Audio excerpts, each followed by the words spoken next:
네, 안녕하세요. 멘탈이 전부다의 철이형입니다. 네, 드디어 FOMC의 결과 발표가 하루 앞으로 다가왔죠. 한국 시간으로는 내일 새벽 3시 30분에 파월의 연설이 있을 예정인데요. 근데 연설이야 무슨 말을 할지 뻔한 거고, 정작 중요한 발언은 그 뒤에 있을 기자회견에서 나올 것으로 예상이 됩니다. 일단 현재 연준의 0.5% 금리 인상 스탠스는 시장에 모두 선반영이 되어 있는 것으로 봐야 하기 때문에 이후에 있을 기자회견에서 어느 정도 수위의 발언이 나오느냐에 따라서 향후 시장의 방향성이 결정될 것 같습니다. 현재 시장의 예상을 정리해보자면 6월 FOMC에서는 0.75% 금리를 올리는 자이언트 스텝, 그리고 7월과 9월 FOMC에서는 0.5% 금리 인상, 그리고 11월과 12월에는 0.25%씩 금리를 올려서 올해 말 기준으로 3에서 3.25%의 기준금리가 되는 것이 평균적인 예상치입니다. 다만 자이언트 스텝은 막상 발표가 되면 시장에 충격을 줄 수 있다고 생각을 합니다. 예상만 하고 있는 것과 실제 당하는 것은 다르죠.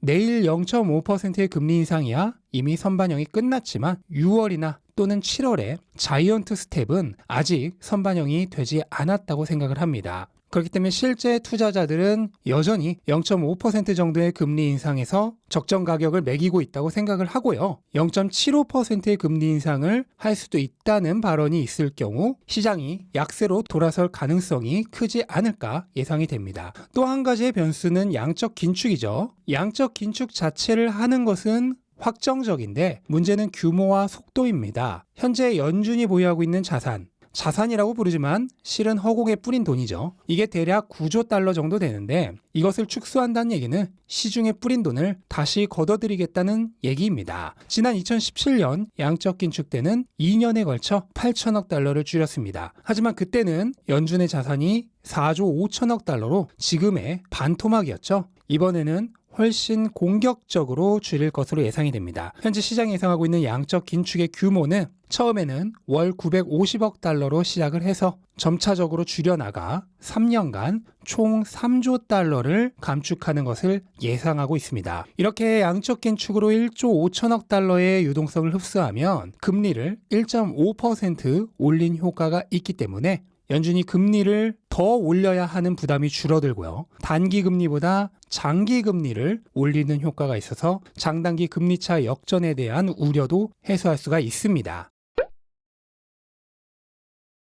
자, 이 정도가 시장이 예상하고 있는 앞으로의 연준의 행보이고요. 그럼 FOMC 이후에 시장은 어떻게 될까? 아마 지금의 내용에서 큰 차이점이 없다면 지난 3월과 마찬가지로 재료 소멸로 인해 당분간은 상승 모멘텀을 가질 수 있을 것입니다. 하지만 만약 이보다 매파적인 얘기, 특히 자이언트 스텝과 같은 더 공격적인 긴축 정책에 대한 얘기가 나온다면 추가적인 약세도 가능합니다. 결국은 기업들의 실적 발표 때와 마찬가지로 뚜껑을 열어봐야 아는데요. 가끔 예상보다 실적이 좋았는데도 불구하고 주가가 하락하는 경우가 있잖아요. 그건 투자자들의 실제 기대치가 기업들의 실적 발표 내용보다 더 높았다는 겁니다. 그래서 뉴스 등에 나오는 수치상의 기대치와 실제 투자자들의 기대치는 조금 괴리가 있고요. 다만 발표 직후 한 2, 3일까지는 변동성이 크기 때문에 그것만 보고 시장의 실제 기대치를 예측하기는 어렵고 일주일 정도 지나서 추세를 보면 시장 기대가 발표 내용보다 약했는지 강했는지를 알 수 있을 것입니다. 개인적으로는 연준의 스탠스가 시장 예상과 부합한다면 지난 3월과 마찬가지로 단기적으로는 상승할 것으로 보지만 이게 추세적으로 지속된다는 얘기는 아닙니다. 현재 금리 말고도 시장을 짓누르는 요소가 너무나 많죠. 러시아 전쟁, 중국 봉쇄, 글로벌 공급망 악화 등 너무나 많은 겨박제가 시장을 누르고 있는 상황이기 때문에 FOMC 재료가 소멸되었다는 것 하나만으로 결코 추세적으로 상승하기는 어렵다고 생각을 합니다. 또 6월 FOMC에서